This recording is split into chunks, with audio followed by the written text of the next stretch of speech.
Ini kisah dari kitab Pararaton tentang raja terakhir Panjalu, Kertajaya, dan konfliknya dengan kaum Brahmana. Lihat kesaktianku.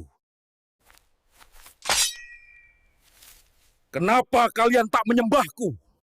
Bagai Fir'aun, ia menuntut disembah layaknya dewa dan mengklaim hanya Dewa Siwa yang bisa mengalahkannya. Hanya Siwa yang bisa mengalahkanku. Brahmana yang menolak, melarikan diri dari Panjalu, dan menceritakan kesesatan Raja Kertajaya di kampung-kampung yang dilaluinya. Sebelum mencari suaka di Tumapel, tempat Ken Arok berkuasa. Lawan dandang gendis yang keblinger. Kami akan mendukungmu. Dan mengukuhkan Ken Arok sebagai Batara Guru atau Siwa untuk bisa mengalahkan Kertajaya. Panjalu dan Tumapel bertemu di medan perang Ganter tahun 1222. Panjalu dikalahkan Tumapel. Kertajaya tewas. Dalam bahasa Pararaton, lari bersembunyi ke kahyangan.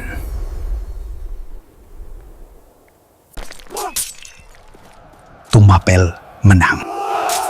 Dan aku Tumapel, Ken Arok, menjemput nasibnya sebagai Raja Singasari. Era Singasari dimulai. Tapi kitab Pararaton adalah puja sastra untuk Ken Arok. Kita harus membandingkan dengan sumber lain. Misalnya Kakawin Negara Kertagama. Negara Kertagama tidak pernah menulis Kertajaya menuntut disembah sebagai dewa. Malah menulis, ia adalah figur yang mahir dalam sastra dan tato padesa, atau menekuni ajaran kebenaran. Kesalehannya telah dikenal bahkan sebelum ia menjadi raja, melalui prasasti Sapu Angin, bertahun 1190. Pecinta sastra yang paling rajin menulis prasasti. Prasasti terakhirnya adalah persembahan tanah Sima untuk Wanasrama Hindu di Malang, tahun 1216. Hanya 5 tahun sebelum ia ditulis Pararaton menuntut dipuja sebagai dewa. Apakah ia mendadak gila? Mari kita telaah satu persatu dengan bukti yang ada. Bagi pembaca modern, apalagi yang berlatar monoteis Abrahamik, tuntutan Kertajaya disembah adalah mirip Fir'aun. Tapi di Jawa kuno, ada konsep Dewa Raja, di mana raja dapat menjadi manifestasi atau perwujudan langsung dari dewa, jembatan dunia dan swarga loka, penjaga harmoni kosmos. Dalam konteks ini, tuntutan Kertajaya bukan hal yang sangat aneh bagi para Brahmana.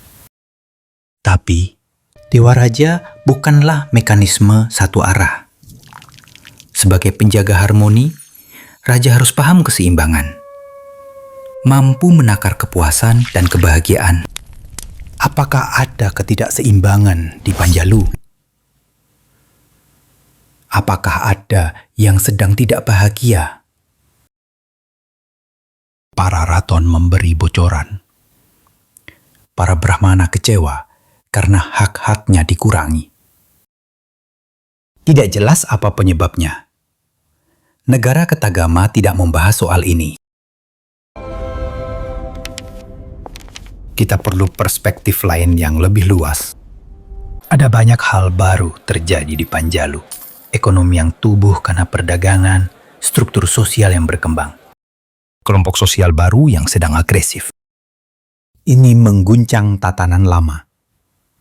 Para Brahmana ada di dalamnya. Brahmana tidak menolak Dewa Raja, tapi mereka memilih Ken Arok sebagai Siwa, dan sekutu mereka menghadapi Kertajaya yang dianggap tidak lagi layak. Persekutuan telah terjadi dengan pemimpin Jawa paling ambisius dan sangat berbakat, Ken Arok.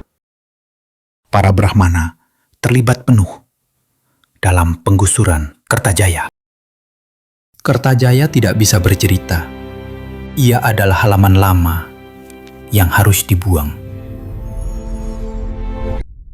Demikianlah tragedi kekuasaan yang menimpa Kertajaya, raja terakhir Panjalu.